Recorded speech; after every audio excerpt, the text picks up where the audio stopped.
Sveiki gyvi, čia Alytaus vienmandatės rinkimų apygardos numeris 30 kandidatų į Seimo narius debatai.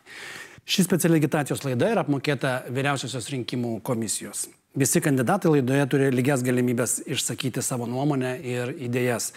Klausimus laidos dalyviams rengia ir žino tik šios laidos vedėjas. Pristatau debatų taisyklės. Kandidatai klausimus atsakinės abėcėlės tvarka, pirmin ir atgal, atsakymui skiriama 1 minutė, kandidatams minint vieniems kitus ar jų atstovaujamas partijas, paminėtiesiems kandidatams suteikiama pusės minutės replika. O šiandien debatuose dalyvauja Sonata Buzaitienė, Lietuvos regionų partija, sveiki. Artūras Skardžius, politinė partija Nemuno aušra. Sveiki. Linas Slušnys, Tėvynės sąjunga Lietuvos krikščionys demokratai. Jurgita Šukevičienė. Labadiena. Lietuvos socialdemokratų partija ir Skirmantas Tumelis, Laisvės partija. Labą. Sveiki. Taip pat turėjo būti, bet į laidą neatvyko Antanas Kalinauskas, Liberalų sąjūdžio kandidatas, Raimundas Markauskas, Darbo partijos kandidatas, taip pat Rasa Pilvelytė, Tautos ir teisingumo sąjunga, centristai tautininkai, Robertas Šarknickas, Lietuvos valstiečių ir žaliųjų sąjunga ir Valerijus Vencius, Demokratų sąjunga vardan Lietuvos. 10 kandidatų yra Alytaus vienmandatėje rinkimų apygardoje siekiančių tapti Seimo nariu. Kągi, ir abėcėlės tvarka pradedam, Sonata, nuo jūsų. Kuo jūs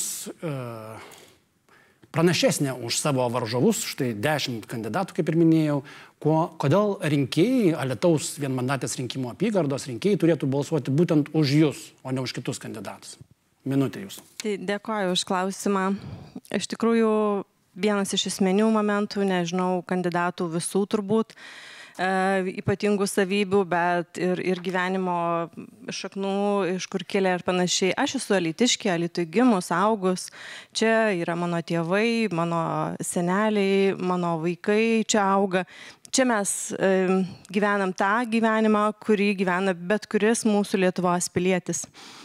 Ir iš tikrųjų, aš kaip kandidatė galiu pasisakyti, kad pasižymi būtent tomis savybėmis, kad domiuosi be galo žmonių problemomis, visą laiką padedu jas išspręsti, visus pradėtus darbus pradedu nuo pradžios ir juos pabaigiu, nežadu to, ko neįmanoma padaryti, bendrauju su rinkėjais nuolat, net nebūdama šiandien dienai politikos narė, nei, sakykime, ar taryboje, ar seniūnaitė. Tiesiog tikrai matau, kad yra nemažai problemų, todėl aš visą laiką įsitraukiu į žmonių gyvenimus ir padedu jiems čia pat. Ačiū. Artūras Skardžius, prašau jūsų minutę. Esu Artūras Skardžius, inžinierius, ekonomistas. Alytaus žmonių pasitikėjimo dėka dar 2000 metais tapau Seimo nariu. Kartu turėjome ilgą ir prasmingą kelią, stojame Europos Sąjungą, į NATO, nuveikėme Alytui išties nemažai, atnaujinome sporto rūmus, surengėme 11 metų krepšinio čempionatą, pastatėme tiltą, neleidome užtvenkti Nemuno ir paskandinti vertingų miškų iki pat Merkinės piliakalnio. Manau, kad Alytaus žmonės pažįstu puikiai, bendrauju, turiu daug draugų. Mano politinė patirtis ir darbas Seime kalba patys už save. Teko vadovauti daugeliui tyrimų komisijų, atskleisti ne vieną nusikaltimą arba nusikalstamą veiką, ypač energetikos srityje. Mano iniciatyva buvo įkurtas parlamentinis kontrolės audito komitetas, kuriame ir dirbu iki šiol. Ačiū. Linas Slušnys. Atstovauju Tėvynės sąjungos Lietuvos krikščionių demokratų partiją, su šios frakcijos narys dabartiniam Lietuvos Respublikos Seime. Ir taip pat esu augęs Alytuje ir baigęs ten mokyklą, tiesa, po to aš jau baigęs universitetą Vilniuje ir čia ir karjera mano. Pastarieji 4 metai mūsų buvo tikrai pilni dramų, netikėtumų ir krizių. Ir tai buvo metai, kurių tikrai nelinkėčiau nei savo oponentui, nei kokiam nors prieškai nusiteikusiam piliečiui. Linkėčiau visus iš tiesų atlaikyti, ginčus atlaikyti krizinėje aplinkoje, mažiau krizinėje aplinkoje, kai galime gyventi ramiai, ir nepatirdami tiek daug emocijų ir išgyvenimo. Išgyvenome, auginome ekonomiką, suvaldėme infliaciją, viską atlaikėme ir esu pasirengęs judėti toliau. Išrinktas į Seimą sieksiu, kad visa Lietuva, tame tarpe ir Alytus, taptume neįveikiami išoriškai. Ir mums reikės stiprių, išmintingų, puikiai pasirengusių žmonių, kurie bus itin atsparūs išoriniams ir net vidiniams sukrėtimams. Tai būdamas tikro Alytaus balso Lietuvos Respublikos Seime, esu pasirengęs priimti tokius sprendimus, kurie vertę Lietuvai ir Alytaus miestui. Ačiū. Jurgita Šukevičienė. Esu Jurgita Šukevičienė, Alytaus vienmandatės apygardos kandidatė. Kodėl aš? Todėl, kad esu alytiškė. Alytuje gimiau, užaugau, Alytuje dirbu. Kodėl aš? Todėl, kad politika man kaip žmogui visada asocijuojasi su tarnystė žmonėms. Tai svarbiausias motyvas ar argumentas. Turiu įvairiapusės patirties. Esu dirbusi Alytaus miesto savivaldybės administracijoje, Seimo nario patarėja. Na, o šiuo metu antrą kadenciją dirbau Alytaus miesto vicemerė. Kartu su miesto meru Nerijum Cesiuliu įgyvendinam sėkmingą politiką savivaldoje.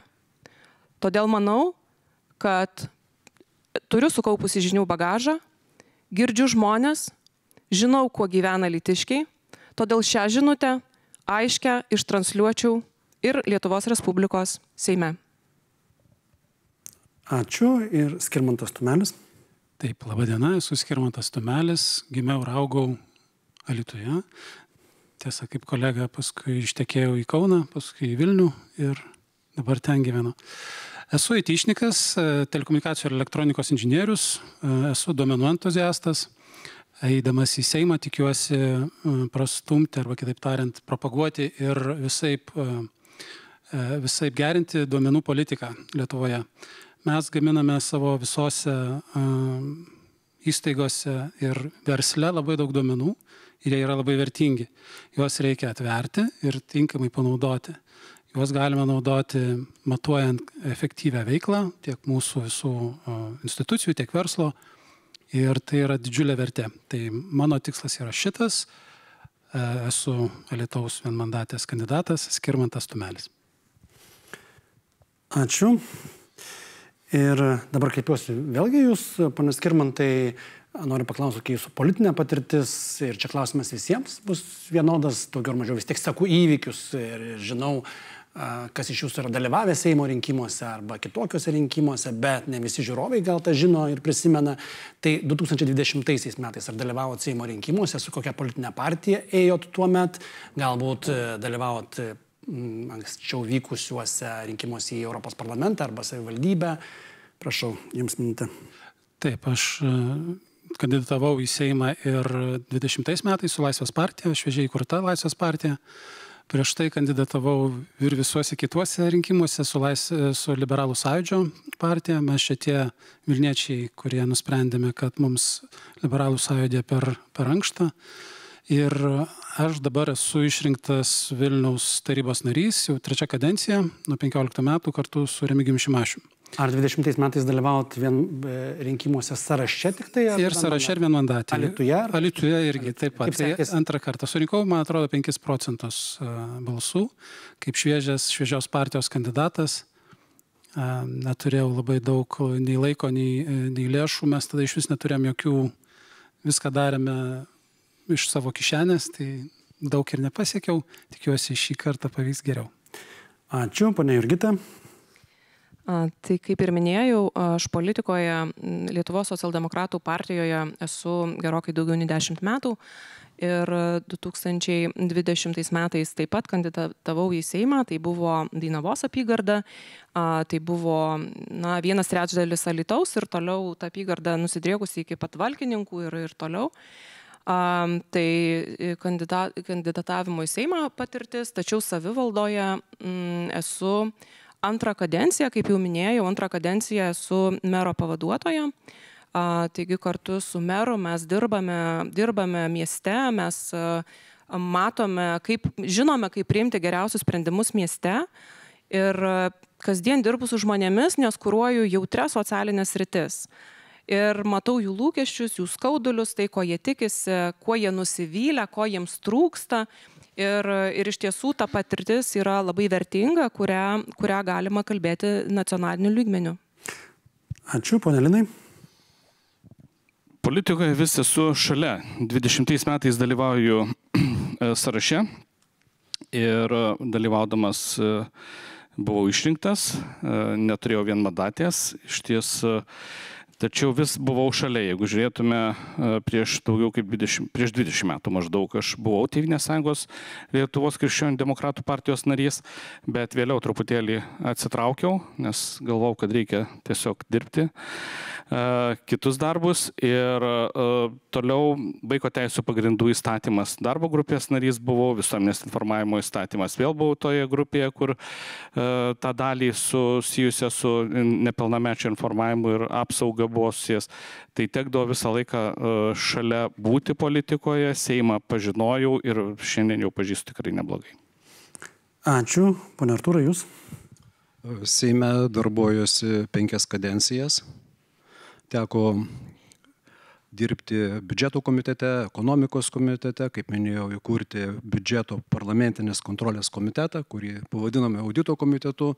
Šiame komitete darbuojuosi ir dabar, teko energetikos komisijoje dirbti ne vieną kadenciją, eiti Seimo pirmininko pavaduotojo pareigas tuo metu, kada stojome Europos Sąjungą ir į NATO, kai buvo priimami svarbiausi Lietuvai egzistenciniai sprendimai, kas matyti iš šios dienos retrospektyvos, tai turiu sukaupęs pakankamai didelę patirtį parlamentinio darbo, pateikęs ne 100 įstatymų ir atskirai, ir kartu su kolegomis. 20 metais kandidatavau Vilniuje, dabar kandidatuoju su nauja politinė jėga, Nemuno aušra, kuri dar nekandidatavo niekur. Tada 2020 metais patekau į Seimą pagal sąrašą su darbo partija. Aišku. Pane Sonata, jūsų patirtis? Mano patirtis kandidatuojant į Seimą prasidėjo kaip kandidatės. 20 metais kandidatavau Alytaus apygardoj, tada kandidatavau su Lietuvos socialdarbiečių partija.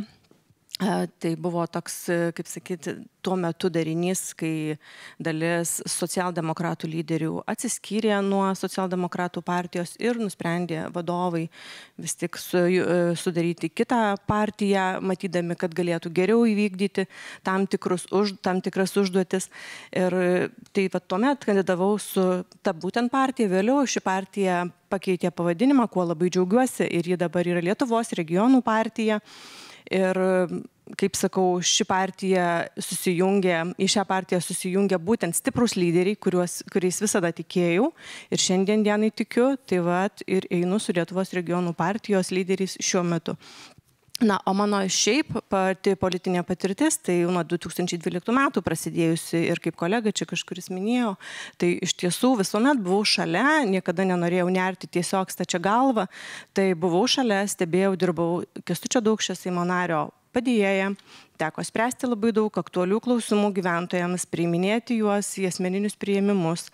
Tai ta patirtis iš tikrųjų yra didžiulė ir manau, kad šiandien dienai galima žymiai geriau, todėl ir kandidatuoju. Ačiū labai. Pabandykit kitą atsakymą sutilpti pusę minutės, nes užgrėbėt truputėlį. Kokia jūsų apygardoje problema šiuo metu yra jums atrodo aktualiausia, kurią norėtumėt spręsti tapusi Seimo nare? Žinot, problemos atrodo visos yra skaudžios ir aktualios, bet tą, ką šiandien girdėjau dalyvaudama vizituose ir su gerbiamu Andriu Mazuroniu, ir su partijos viena iš lyderių Živilė Pinskuvienė, tai sveikatos problemos be galo didelės, kur eilės yra nežmoniškai didelės sveikatos sistemoje, toliau švietimo sistemos problemos, ugdymo medžiagos neturėjimas, reformos daromos čia pat staigiai, nepamatuotai ir neapgalvotai, neturint aiškių strategijų. Ačiū labai. Pane Skardžiau. Aš manau, kad svarbiausia problema šiandieną yra būtent sveikatos problemos Alytuje ir ypač tai, kad dvigubo pavaldumo... Ar visoje Lietuvoje? Aktuali problema. Mes apie Alytų dabar kalbam. Kalbam apie visą Lietuvą. Irgi.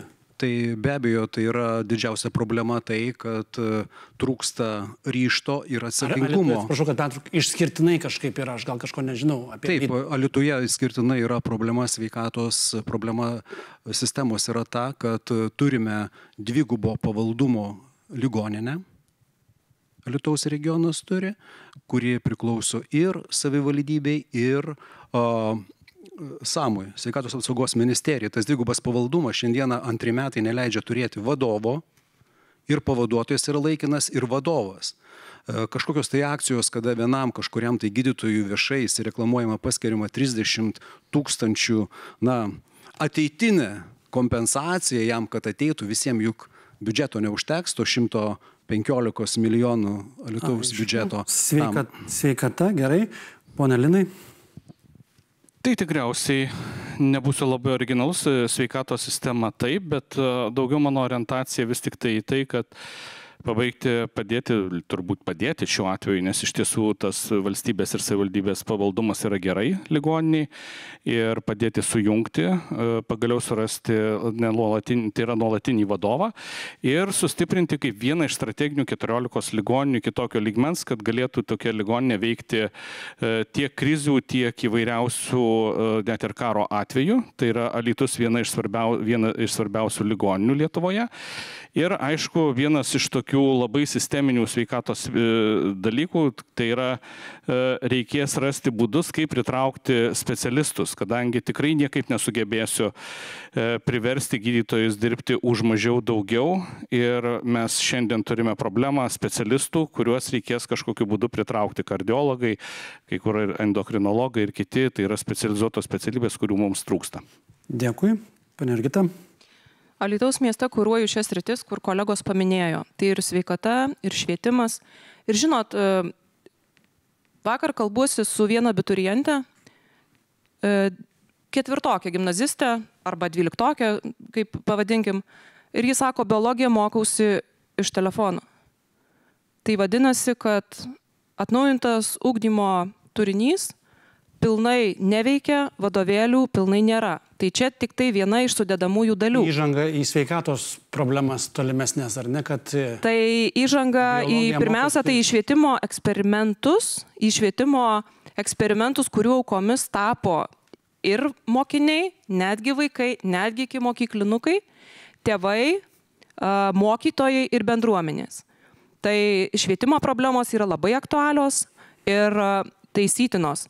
Na, sveikatos, ką minėjo kolegos, tai žinoma, aš galėčiau ir nesutikti dėl ligoninės priklausomybės 2 dalininkams, tačiau čia reikalinga gilesnės diskusijos. Čia gal dar padiskutuosim ir pareplikuosim šiek tiek vėliau, pone Skirmantai, kokios jūs matot problemas, kurias išgirstat apygardoj ir kurių nepavyktų išspręsti vietos savivaldos lygių ir reikia nacionalinio jau lygmens vyriausybės įsikišimo, vyriausybės sprendimų, prašau. Taip, vienmandatininkų yra toks užprogramuotas konfliktas.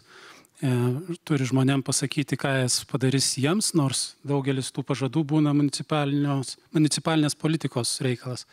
Ką aš žinau apie Alytų tikrai, tai mes turime ir kur tikrai reikės vyriausybės pagalbos arba Seimo, tai Alytaus oro uostas, kuriame vis dar svarstoma, ką reikia daryti. Mano nuomonė, ten geriausia vieta yra laisvai ekonominiai zonai kurti ir tokio ploto, ir tokios kokybės ploto Lietuvoje nėra labai daug. Tai mes tą galime išnaudoti galbūt kariniai pramoniai šiuo metu aktualijos, bet taip pat ir kam nors tokiam, kas galėtų būti tvaru ir ateityje. Ką dar žinau, tai labai keista konfliktą su poliklinika, kur nutarta statyti naują pastatą ligoninės teritorijoje. Architektai tam prieštarauja, tačiau savivaldybė jų nelabai girdi. Tai čia irgi svarbu galbūt įsikišti vyriausybę ir įspręsti Vilniaus rajono ir Vilniaus miesto savivaldos konfliktą. Gerai, matau, kad turbūt norėsit pareplikuoti. Taip, ponas Skardžius. Tai aš norėčiau atkreipti dėmesį tai, kad Alytuje buvo atsisakyta Renimobilio, kuris pagal sutartį su santūromis buvo skirtas Alytui ir 15 metų galima buvo ekstra ligonius gabenti į santaras Vilniaus. Bet staiga šio buvo projekto atsisakyta, būtent dėl kažkokių tai ambicijų, greičiausiai, kiek aš girdžiu iš santaros atsakingų iniciatorių, ten būtent profesorius ponas Šerpytis inicijavęs buvo šį projektą, bet kažkaip nerado sutarimo su savivalda ir dabar tas projektas yra kažkur Problema, taip. kad nėra Reanimobilio. Reanimobilio buvo atsisakyta, tai Gerai, čia yra ačiū. problema. Ponia Reikia Jurgita. grąžinti būtinai. Iš tiesų, ši situacija yra tokia, tačiau tai nutiko dėl būtent sveikatos reformos. Ir iki šiol, anksčiau Alytus buvo, kardiologijos klasteris buvo Vilniuje. Šiuo metu pagal teritorinį principą Alytaus miesto apskriti Stasio Kudirkos ligoninė yra priskirta Kaunui. Tuomet kardiologiniai ligoniai, žinoma, bendradarbiavimas, atkreipiu dėmesį, su profesorium Šerpyčiu tęsiasi labai sėkmingai ir bendradarbiaviavinėmas nenutrūkęs. Reanimobilis kursuoja tarp Alytaus ir Kauno? Reanimobilis atvyksta, kol pacientas yra ruošiamas kardiologinės intervencijoms. Žinoma, mums reanimobilis buvo labai reikalingas. Neįsiveliant detalės, suprantu, kad svarbu, bet nepaskeskim. Gerai, ponia Lina, jūs norit pareplikuoti. Tai labai viskas yra paprasta. Dabar mes turime vieningą greitąją medicinos pagalbą, kuri turi vieną logistinę sistemą ir turi labai aiškius protokolus, kada pas kokį pacientą, koks automobilis, kokios paskirties turi važiuoti. Ir tai galioja visoje Lietuvoje. Mes turėjome Grigo bites, begalę greitųjų pagalbos tarnybų, stočių ir šiandien valdome iš vieno taško ir automobilių tik daugėja ir daugės Lietuvoje. Lyginant tai, kai mes sakome, kad kažko trūksta, tai galiu pasakyti priešingai. Šiandien pas mus automobilių daugiau ir jų daugės nuo kitų metų dar labiau. Gerai, ačiū labai. Pone Skirmantai, jūs norite reaguoti? Aš šiek tiek iš kitos pusės pasižiūrėsiu. Kolegos vienmandatininkai gan gudriai daro, kalba apie sveikatos apsaugas, nes žino, kad Alytuje gyventojų dėja vidutinis amžius yra aukštesnis negu, tarkim, Kodėl dėja? vidutinis, nes išvažiuoja jaunimas ir jį reikia traukti atgal. Tai aš norėčiau kalbėti apie galimybės daugiau negu apie problemų sprendimus. Žinoma, jauniems irgi reikia sveikatos apsaugos, bet protingai kalbat. Ačiū. Pone Sonata, gal jūs norėtumėte replikuoti? Ne, nereplikuosiu. Aš norėčiau. Gerai, prašau dar vieną repliką, bet nepiknaudžiaukime jomis. Tai iš tikrųjų dėl emigracijos, tai irgi ši tema mums yra aktuali, tačiau Alytaus mieste jau keletą metų iš eilės emigracija yra teigiama. Tai visgi grįžta į Alytų iš didžiųjų miestų, grįžta šeimos kurtis į Alytų iš užsienio. Ir labai trumpa replika dėl 30 000, tai yra medikų pritraukimo. Taip, savivaldybės, ypač regionai, ypač mažesni miestai, daro aukcionus, kad prisitrauktų gydytojus. Čia yra taip. Tai vienas skylė užlopama, kitur atsiranda. Iš tiesų ta paskata nuo 10 000 iki 60 000 įvairiuose Paleidžiam dar miestuose. replikas, nes matau, kad tema aktuali. Aš manau, kad su 30 000 problemų neįspręsime. Visiems negalėsime skirti. Ir jeigu jūs įvardintumėte kokios specialybės gydytojas, nes vis Alytus spėlioja, kuriam čia daktarui skirta 30, bent kokios specialybės skirta. O aš manau, kad vis dėlto Alytaus ligoninė turėtų būti respublikinio pavaldumo ligoninė. Ir problemos būtų sprendžiamos jau nacionaliniu mastu, o ne dvigubo pavaldumo, dvi auklės, vaikas be galvos. Nebūtinai gal pavadinimas pakeičia, viską išsprendžia. Ne pavadinimas, čia kalbam apie pavaldumą, nes yra savivaldybės ir statusą. Pone Sonata, jūs. Norėčiau pastebėti, kad 30 000 injekcija ne kiekvienu atveju sprendžia šitą problemą, nes teko kalbėti susitikime su Alytaus Stasio Kudirkos ligoninės direktoriaus pavaduotoja ir vis tik paminėjo labai įdomius akcentus, kad gydytojai net ir gavę 30 000 paskatą, ją tiesiog po metų grąžina pinigėlius ir išeina. Tai reiškia, kad problema vis tik nesprendžiama. Gerai, tai matau, kad sveikata, medicina svarbu ir tada klausimų ratas po minutę. Visi matom ir suprantam medikų trūkumą, gydytojų trūksta, ypač trūksta slaugytojų. Tai jūs kaip įsivaizduojat, kaip tą trūkumą pašalinti, kaip padaryti, kad būtų gydytojų daugiau, kad ligoniai, pacientai, ar nebūtinai ligoniai, bet pas medikus patektų greičiau, o nereikėtų jiems laukti mėnesio, 2, 3. Turit pasiūlymą, konkretų receptą, ką reikėtų padaryti, kad tos eilės sutrumpėtų. Prašau, ponė Skirmantai, nuo jūsų pradedam. Sidabrinės kulkos, žinoma, neturiu, bet mano mama gydytoja ir aš pats žinau, kaip jai sekasi dirbti. Tai vienas iš tikrai svarbių dalykų, tai ne tik atlyginimas labai svarbu, bet darbo sąlygos. Galimybė daugiau praleisti laiko kalbant su pacientu, ne suvedinėjant duomenis į kompiuterį. Vien mano mamai reikia pagalbos, aišku, šiek tiek vyresnė, bet kompiuteriu gerai dirba, tačiau vis tiek norint suvesti tą kad pati sistema dažnai stringa. Ir pati sistema stringa ir jau daug biurokratijos. Pasenę duomenys nebestringa. Stringa, tai gerai. Nebestringa. Jau, tai nors tiek gerai, bet vis tiek biurokratija apkrauna. Jūsų mama dirba medikė valstybiniai sveikatos priežiūros? Jinai dirba keliose vietose. Ar turi patirties ir privačiose? Ir gal palygina kartais kalbėdama su jum? Kuo skiriasi? Privačiam nedirba sektoriai, jinai prižiūri, dirba dar už nedidelį atlyginimą, turbūt šitais, kaip čia paskatom, žmogiškosiam paskatom, prižiūri senolius kažkuriam, tai kaip ten tas vadinasi? Tose įstaigose, kur senoliai laukia paskutinių savo. Labai, ponia Jurgita Šukytė, jūsų nuomonė. Iš tikrųjų, kasgi pagydys Lietuvos sveikatos sistemą? Tai vėlgi, čia skaudi tema ir tiesioginė, ir perkeltinė prasme. Ir iš tiesų dėl slaugytojų, tai jų katastrofiškai trūksta ir truks. Valstybės kontrolė prognozuoja, kad 2023 metais jų truks net 3000. Kelintais metais? 2030 metais, tiesiog yra tokios prognozijas. Aš kalbu apie slaugytojas, ne apie gydytojus, specialistus ir ne apie rezidentus. Tai iš tikrųjų subalansavimas viešojo arba valstybinių ligoninių ir privataus sektoriaus, tų atlyginimų peržiūrėjimas, labai tikslus nusistatymas poreikio.